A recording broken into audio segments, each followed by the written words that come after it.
cosas nuevas. Vamos a abrir nuestra Biblia. Esta es la penúltima, el penúltimo mensaje para cuando lleguemos, ¿verdad?, el domingo al momento de efectuar los bautismos. Dice el versículo número 1 del capítulo 3 de San Juan. Son los mismos textos, tenemos la misma Biblia, tenemos la misma palabra, Dice así: en el nombre de Jesucristo, dice.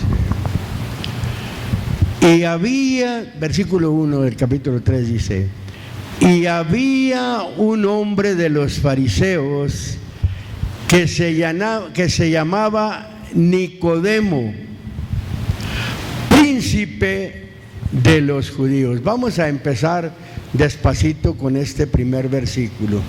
¿Quiénes eran los fariseos? Los fariseos eran los religiosos de aquellos tiempos.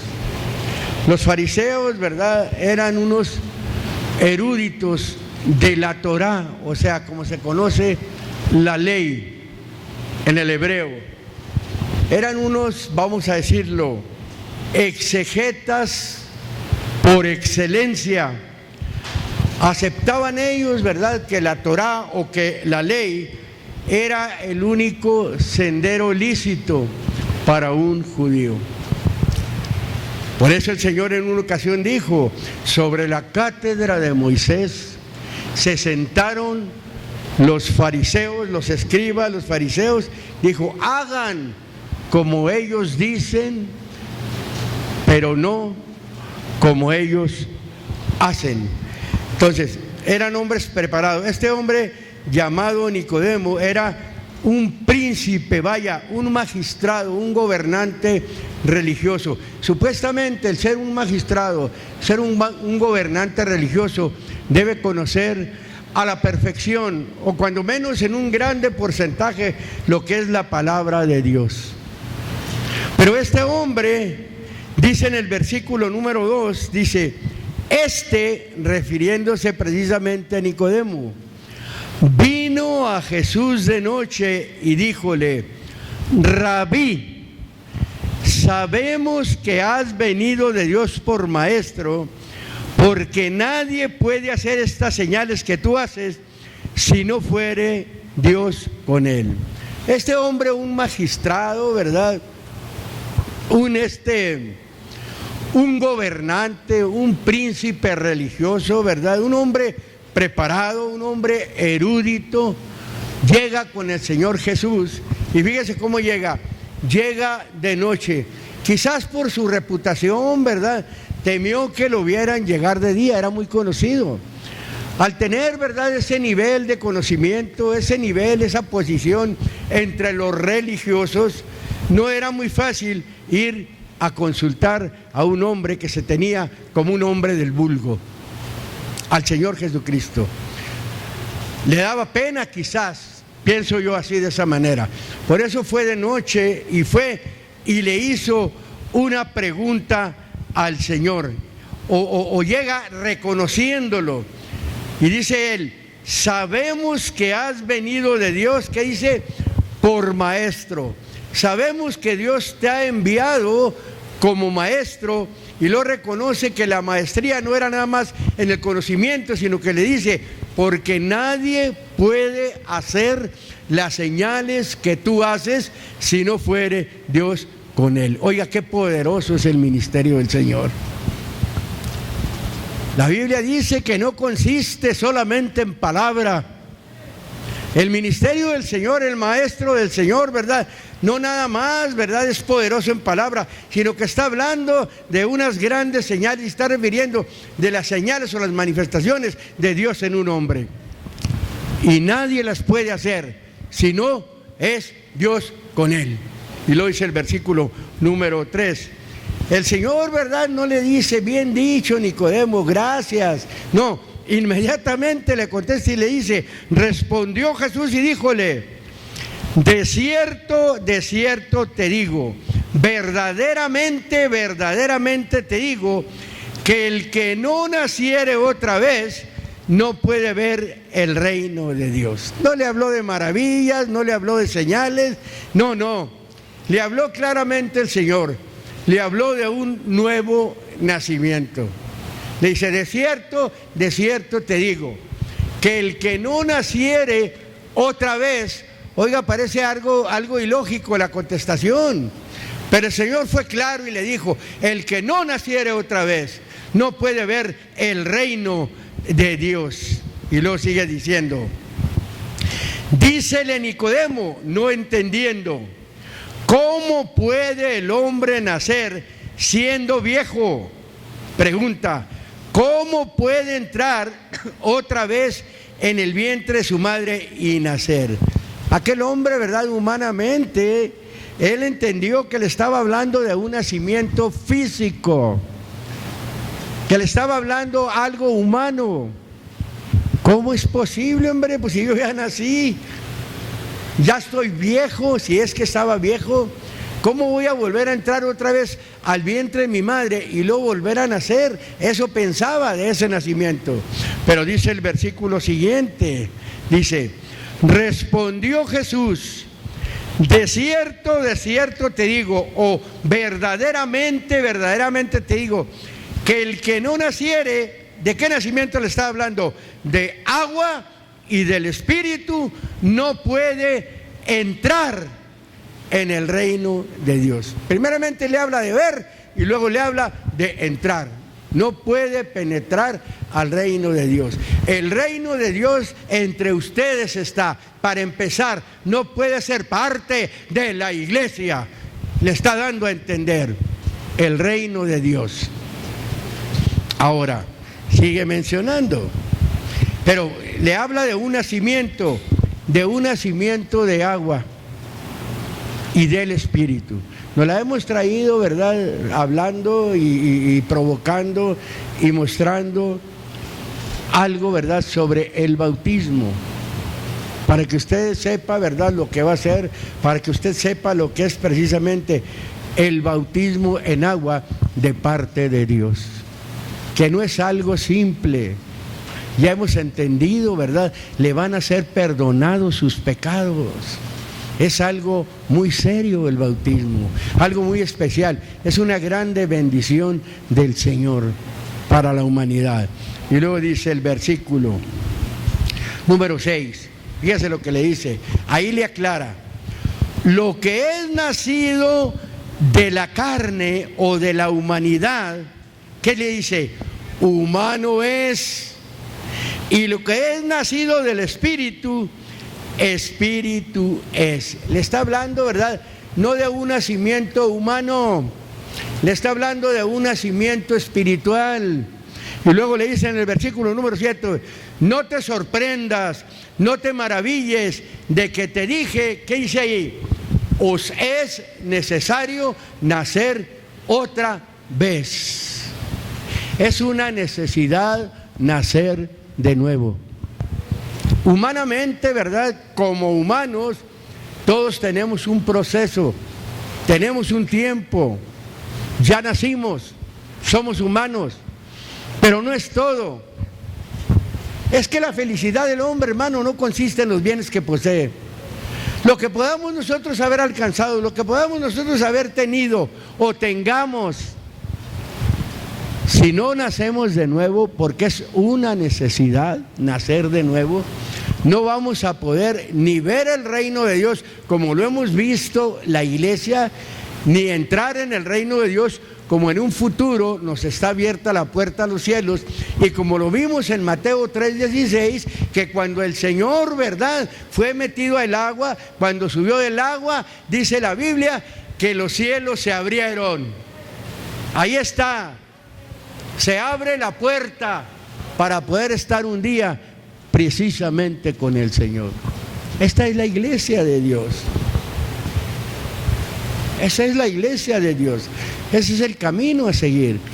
Por eso siempre, y lo vuelvo a repetir, la iglesia de Dios no es un grupo grande. La iglesia de Dios es un grupo reducido, porque la Biblia dice, muchos son llamados y pocos los escogidos. Quiere decir, ¿verdad?, que es un pueblo selecto. Es un pueblo, ¿verdad?, escogido por Dios. Es un pueblo que obedece. Es un pueblo que pasa por el proceso de un nuevo nacimiento. Segunda de Corintios,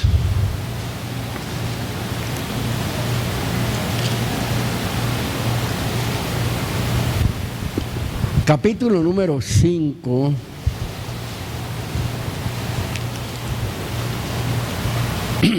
Hay una versión, no sé quién la tenga por ahí, la Biblia al día. ¿No trae alguien una versión o tiene alguna versión que se llama, muy conocida, parafaseada, ¿verdad?, más entendible? Así lo hacen ellos, para que entendamos nosotros mejor las cosas. Dice el versículo número 17. Yo sé que ya lo conoce, pero estamos en este proceso de hablar de esto. Dice: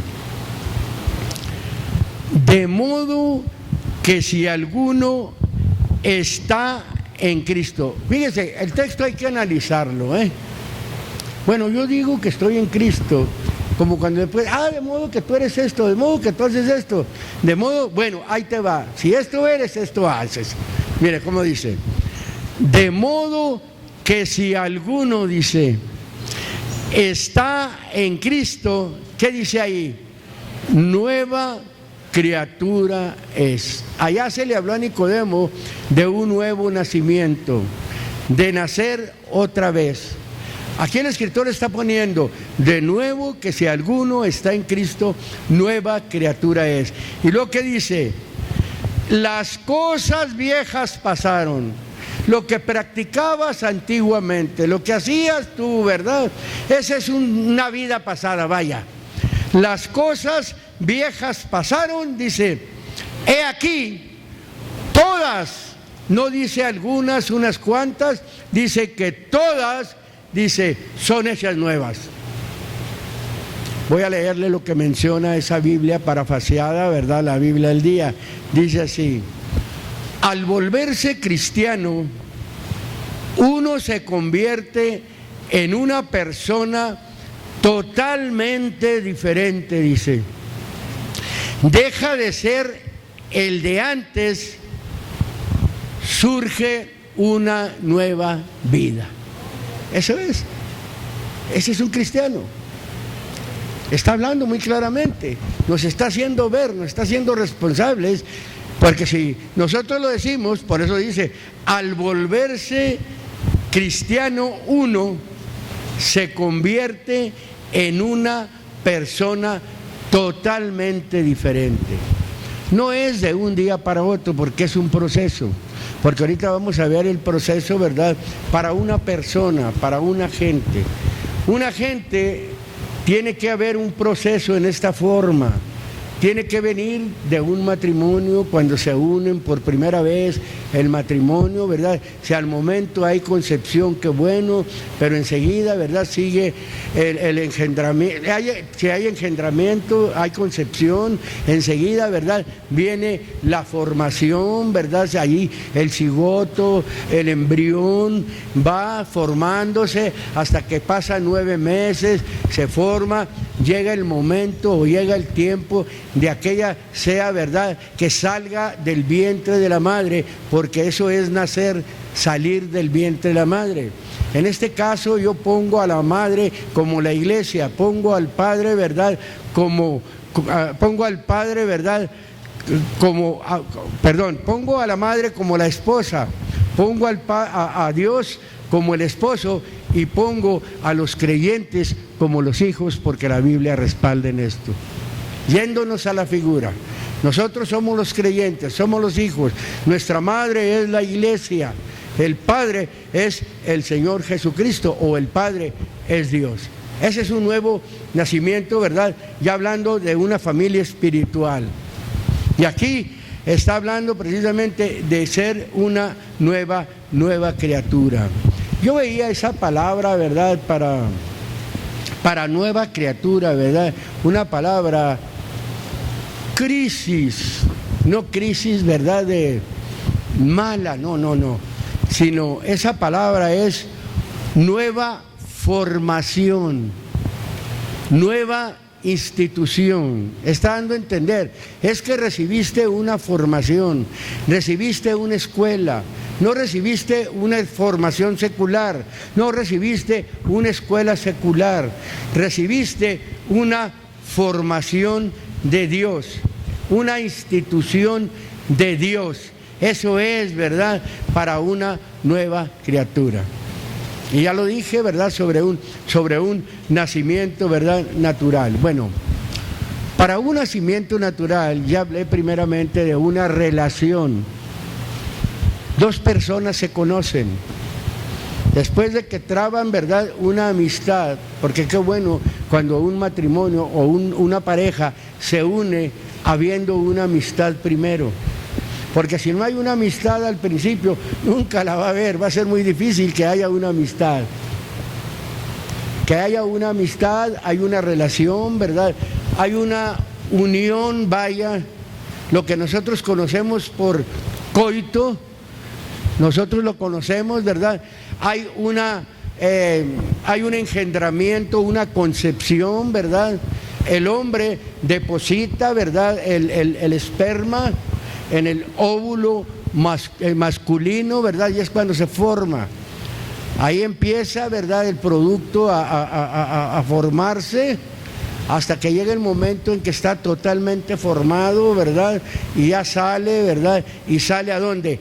Sale a una vida fuera del vientre de la madre. Ya lleva vida, vaya, pero sale a un ambiente ya fuera de la madre.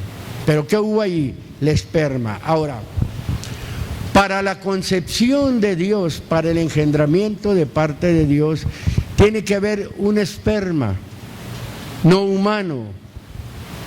Tiene que haber un óvulo no humano. Tiene que haber un padre, ya lo dije.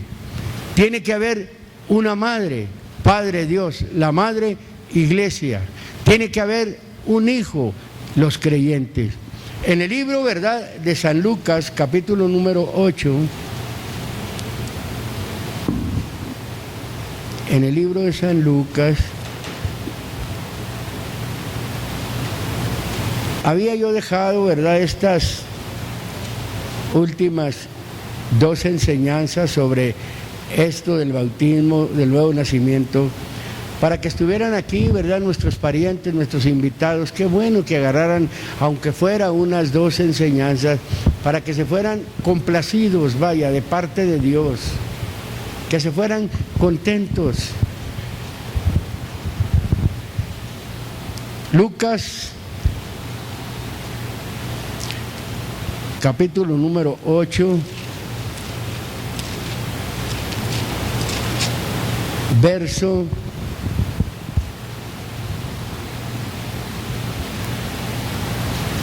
número 10 y verso número 11. Mire, con lo que estoy hablando, estas cosas no fácilmente, ¿verdad?, se entienden. Fuera de un entendimiento de parte de Dios, para nosotros, y no lo vamos a entender una gente fuera del Señor, esto de un nacimiento, porque es un misterio. Un misterio es algo oculto. Dice el verso número 10, dice, 8:10 dice, y él dijo, a ustedes, porque el 9 dice que le habla a los discípulos, a ustedes es dado conocer, ¿qué? Los misterios del reino de Dios, mas los otros por parábolas, para que viendo no vean y oyendo no entiendan. Una semejanza, eso es una parábola. Una parábola es una narración, una parábola es una similitud. Y a ellos, ¿verdad?, les es dado conocer los misterios. Cuando dice ahí conocer los misterios, es saber el significado. ¿A quién? A los discípulos, a sus hijos, a su pueblo. El pueblo de Dios no está oculto para el pueblo de Dios esto.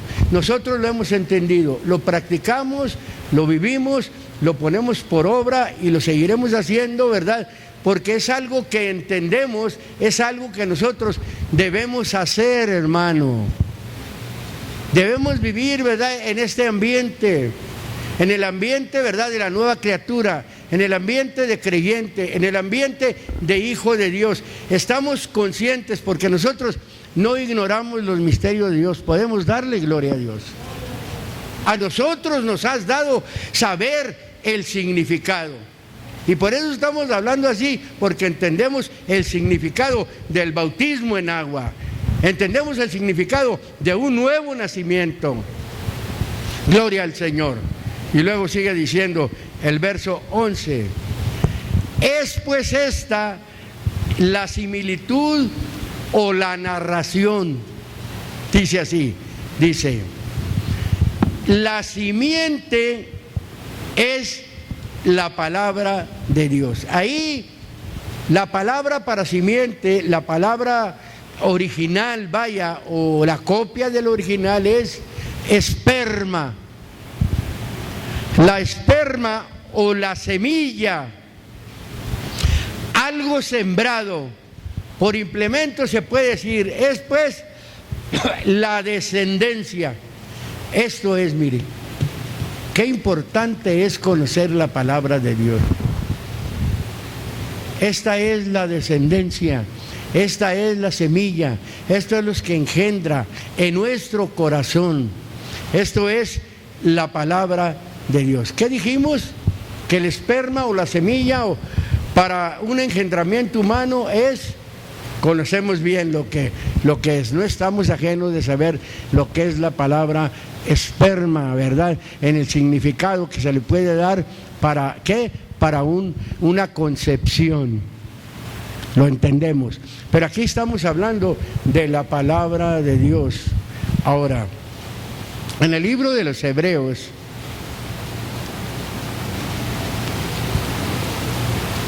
capítulo número 4,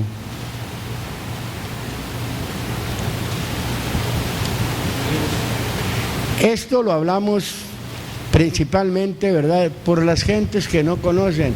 Usted lo conoce, usted ya me ha oído no una vez, muchas veces hablar de estas cosas, pero se busca, ¿verdad?, la manera de que otros entiendan, que compartamos, hermano, lo que entendemos, que no haya en nosotros un egoísmo y quedarnos con lo que entendemos, no hablarle a nadie más. Al cabo nosotros, ¿verdad?, ya fuimos salvos, sálvese quien pueda. No es así. Dice el versículo número 1.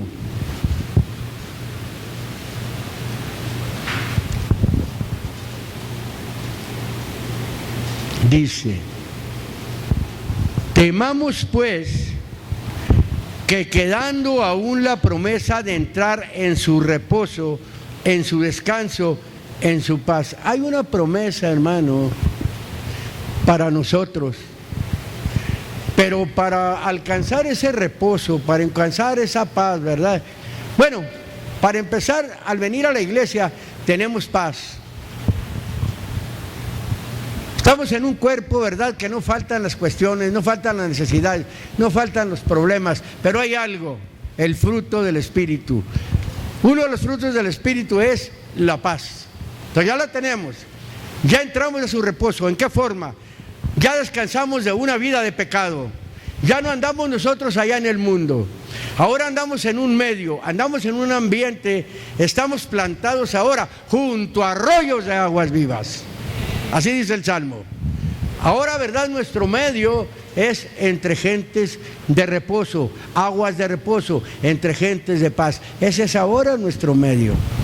Pero hay algo, provoca aún temor, pues quedando aún la promesa de entrar en su reposo, ya va más allá, ¿verdad?, todavía, de alcanzar un día el reposo eterno, parezca a alguno de ustedes haberse apartado. Oiga, la gente que se aparta del Señor, desechó una promesa.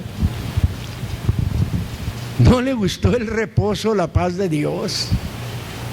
Y luego sigue diciendo el versículo 2, porque también a nosotros, ¿qué dice ahí? Se nos ha evangelizado, vamos a llamar ahí, se nos ha hablado la palabra, se nos ha engendrado por su palabra. También a nosotros se nos ha evangelizado como a ellos. Se está refiriendo a aquellos hombres que anduvieron en el desierto, aquellos hombres que anduvieron allá con Moisés. Ellos caminaron con una promesa y no entraron. Entraron únicamente 2 personas. Era un reposo de darles una tierra nueva a ellos. Nosotros ya hemos alcanzado en esta parte, ya no andamos en Egipto, ya no andamos en el mundo, andamos en esta nueva tierra. Pero la promesa es un reposo total un día. Un día estar con el Señor para siempre. Y luego sigue diciendo el texto, dice, porque también a nosotros se nos ha evangelizado como a ellos, es lo que dice ahí, mas no les aprovechó, quiero que ponga atención en estas palabras, el oír la palabra a los que la oyeron sin mezclar fe. Fíjense cómo, qué difícil. Si no les aprovechó el oír la palabra a los que la oyeron, quiere decir que se le predicó a multitudes, y entre esas multitudes algunos la oyeron, pero no fue todo. No es el todo nada más oír la palabra, hay que mezclar fe, tiene que haber una mezcla. La palabra que oímos con la fe, con el creer, ahí es donde se manifiesta la concepción, ahí se manifiesta que hay un engendramiento. Cuando la persona, ¿verdad?, con lo que conoce, con lo que oye de la palabra, mezcla fe. No nada más es oír, sino creer a la palabra. Y ahí está la concepción, el engendramiento, así como cuando el esperma con el óvulo de la mujer. ¿Está entendible esto? Así es. Este es el nuevo nacimiento del Señor. Estos son los hijos de Dios, los que aprovecharon al oír la palabra, pero también mezclaron fe, creyeron, vaya, parafaseándolo, el que cree en lo que Dios dice. Eso es todo. Y al que cree, dice la Biblia, todo le es posible. Ese es el engendramiento, poco a poco. Primera de Corintios, capítulo número 4.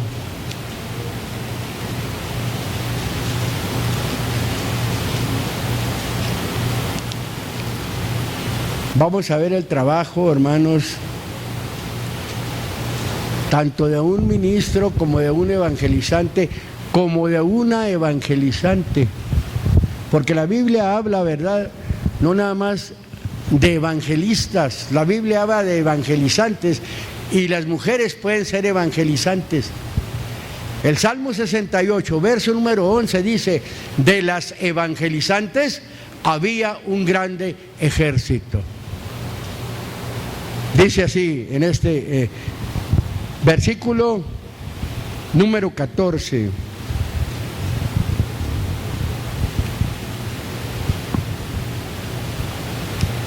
Dice, no escribo esto para avergonzaros, mas amonestándoos como a mis hijos amados. Como cuando el padre le habla al hijo. No les hablo esto para avergonzarlos o para confundirlos, sino que les estoy hablando porque los amo, les estuvo diciendo. Y luego dice así, porque aunque tengáis 10,000 años en Cristo, ahí la palabra para ayo significa, ¿verdad?, o da a entender un pedagogo o un guía. Aunque tengan muchos guías, fíjense cómo les dice, en Cristo no tendréis muchos padres, en Cristo Jesús, no tendréis muchos padres, que en Cristo Jesús yo os engendré por el Evangelio. Quiero ver esto, mire, cuando un hombre de Dios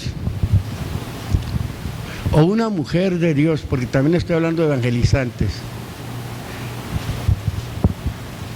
engendra, cuando habla de engendramiento, hablo de engendramiento, es una mujer de Dios puede engendrar, pero por la palabra. En este caso, no pastorear, estoy hablando de un trabajo. A la persona que ella le habla, puede que le hable ahorita, en estos días, en este tiempo, o le haya hablado, a la persona que usted le haya hablado, que usted le haya evangelizado, usted es su padre. Si esa persona llega a irse a otra parte, o algo, tienen únicamente un padre. Porque ese, el que le habló del Señor, y el vaso que usó el Señor, por ese medio que fue engendrado, ese es su padre, quiera o no quiera, como suele suceder. ¿Cuántos tienen su padre y no quisieran que fuera su padre? Quieran o no quieran, es su padre. Así es en el Evangelio, dice, yo os engendré, ¿cómo? Por el Evangelio. ¿Para qué sirven los predicadores? ¿Para qué sirven las predicaciones? Para que sea usado, para que venga la gente, que engendren por medio de la palabra, por medio del Evangelio, para que pueda haber hijos de Dios, ¿verdad? Legítimos, hijos de Dios, ¿verdad? Genuinos. Así les dice este hombre, aunque tengan 10,000 años en Cristo, aunque yo ya no sea su guía, yo los engendré por el Evangelio. Los guías son unos, su padre soy yo. Así les doy a entender. Y los amonesto como a hijos amados, les dice. Y les escribo, no para avergonzarlos. No, los amonesto porque son mis hijos y los amo, les dijo. Gloria al Señor. Gloria a Dios. Segunda de Corintios, ahí les vuelve a decir, capítulo 6, verso número 11.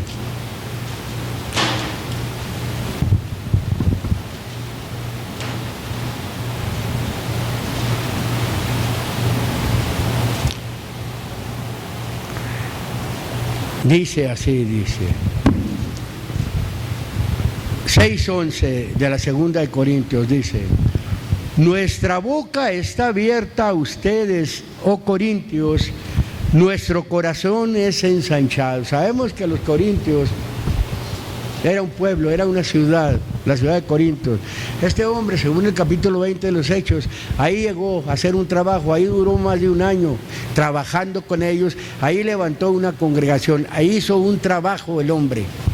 Y le está hablando, ¿verdad?, a los hombres, a la congregación donde él hizo el trabajo, y les dice, en la ciudad de Corinto lo hizo.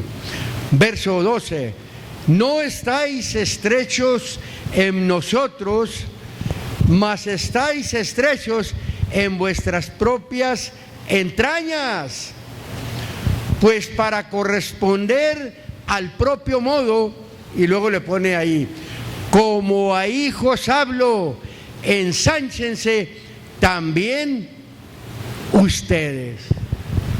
Como a hijos les hablo, ensánchense también ustedes. No es difícil comprender esto, entender esto de la familia de Dios. Somos una familia, hermano. Tenemos un mismo Padre. Humanamente cada uno de nosotros tiene un Padre, ¿verdad? O tuvo un Padre. Pero hablando espiritualmente, siempre los hijos de Dios hemos tenido un Padre longevo. Por eso le llama el anciano de grande edad. Porque es el Padre, el primer Padre de todas las cosas. Dios no tiene principio, Dios no tiene fin. Dios siempre ha existido. Y desde que comenzó a ser Padre, ha tenido hijos. Y así como fue Padre de aquellos primeros, ¿verdad?, sigue siendo el Padre de los que aún estamos. Y seguirá siendo el Padre de los que vienen. Porque la Biblia le llama como Príncipe de paz, Padre eterno. Así le llama el libro de Isaías. Es un Padre eterno. un Padre que permanece para siempre. Vuelvo a repetir, no tiene principio, no tiene fin, nuestro Dios. Gloria al Señor. Nosotros no vamos a ayudar a que se nos murió nuestro Padre espiritualmente, ¿verdad? Fíjese, nosotros nos podemos morir espiritualmente, pero nuestro Padre, Él no muere, Él permanece para siempre, dice la Biblia.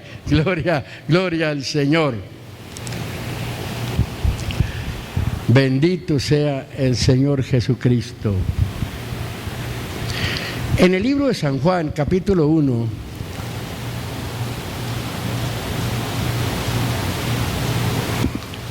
vamos a tomar esta parte. Vamos a tratar de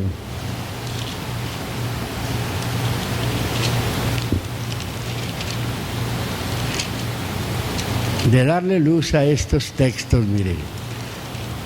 Más en las líneas, esta es la otra línea,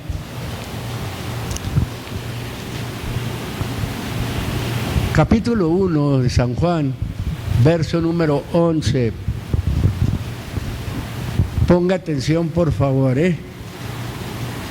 que no le voy a repetir lo mismo que le he dicho en otras ocasiones que le he hablado de aquí. Ahora le voy a recalcar un poquito más entendible esto, dice.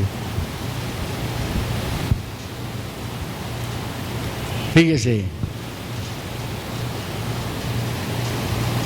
a lo suyo vino, está hablando de Jesucristo, y los suyos no le recibieron, o sea, no le aceptaron. Se está hablando de que vino a su pueblo, vino a los judíos cuando Él vino lo rechazaron, no todos. Pero el propósito de Él fue venir a todos, como pueblo de Él. Y luego dice, los de Él lo rechazaron, dice, mas a todos los que le aceptaron o le recibieron, dice ahí, dióles autoridad de ser hechos hijos de Dios a los que creen en su nombre. A los suyos vino. El Señor vino a reconstruir. Y los de Él no le aceptaron. Mire, usted no puede saber si es un hijo de Dios antes de conocer al Señor. Usted puede estar oyendo la palabra de Dios, a lo mejor está predestinado, pero no se ha cumplido. Y si usted quiere, se va a cumplir, y si no quiere, no se va a cumplir. Tanto que escucha, o ha escuchado, o está escuchando, vaya. Usted puede ser, como le digo, un hijo de Dios, pero si usted no le recibe en su corazón o no le acepta, ahí va a quedar. Dice el versículo número 12, mas a todos los que le recibieron les dio autoridad de ser hechos hijos de Dios, y lo que dice ahí muy claramente, a los que creen en su nombre. Hechos 4:12 dice, porque no hay otro nombre bajo este cielo dado a los hombres en el cual podamos ser salvos. Es el único nombre para el perdón de los pecados. Y luego ya dice, donde nos vamos a meter, los cuales, esos que le recibieron, no son engendrados, fíjese, ¿qué? De sangre, ni de voluntad de carne, ni voluntad de varón, mas de Dios. Vámonos primeramente. Los cuales no son engendrados. Ya vimos la forma de engendrar, ya vimos, ¿verdad?, cómo se engendra, y no son engendrados de voluntad, o sea, por una determinación, por una elección. ¿Cómo? De sangre, ni de voluntad, ni por una determinación de carne del humano, ni de voluntad de hombre, o sea, del varón. Pero dice, mas de Dios. Esa, ni de voluntad de carne. yo veía ahí algo, como despocado de la piel. ¿Qué es despocado de la piel? Separarlo de la piel. Esto es la humanidad, esto es la carne. Como la humanidad, vaya, como la naturaleza humana. Y lo menciona.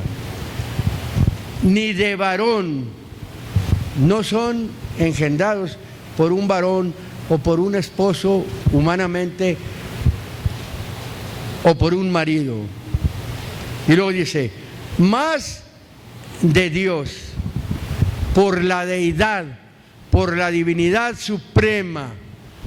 Por eso es por lo que somos engendrados. Ya hablando del engendramiento, precisamente del engendramiento por la palabra de Dios, o el mismo Dios que es el que ha venido a nosotros a engendrarnos. Por eso es que somos nosotros llamados hijos de Dios, por eso es que somos hermanos, porque todos tenemos un mismo Padre. Así dice el libro de Malaquías. ¿No tenemos todos un mismo Padre? Hablando del Padre de los Espíritus. ¿No tenemos todos un mismo Dios? Por eso es que somos hermanos, hermano. Yo soy su hermano, usted es mi hermano. Somos una familia, pero así como una familia física, vaya, una familia física tiene problemas, tiene cuestiones. Cuando es la familia únicamente lo más particular, el padre, la madre y los hijos, aún en esa familia hay problemas. Si hay unidad, podemos estar unidos y todo, pero ¿a poco no hay problemas? Nosotros conocemos a nuestros hijos muy bien, sabemos que nuestros hijos, ¿verdad?, como ellos, pero eso no quiere decir que estén reprobados, no, es algo que por naturaleza, mientras un muchacho es maduro, una muchacha es inmaduro, mientras una muchacha, ¿verdad?, es inmadura cuando están chiquitos. Por eso es bueno, ¿verdad?, instruirlos en el camino del Señor, para que cuando sean mayores no se aparten de Él, que lleven una enseñanza, ¿verdad?, que lleven una escuela de Dios. Porque muchos procuramos darles la escuela secular, vaya, y es buena, ¿cómo no? Pero también hay que conjugar las cosas, hay que darles la escuela de Dios, para que si mientras están con usted no quieren, ya después allá se acordarán de que un día, ¿verdad?, estuvieron en una iglesia, se acordarán de que sus padres siempre les estuvieron hablando, y va a llegar en el momento en que acepten. Empiezan a aceptar el Evangelio y después vuelven a nacer de nuevo, ya no de su padre, de su madre, sino un engendramiento de Dios. Eso es todo.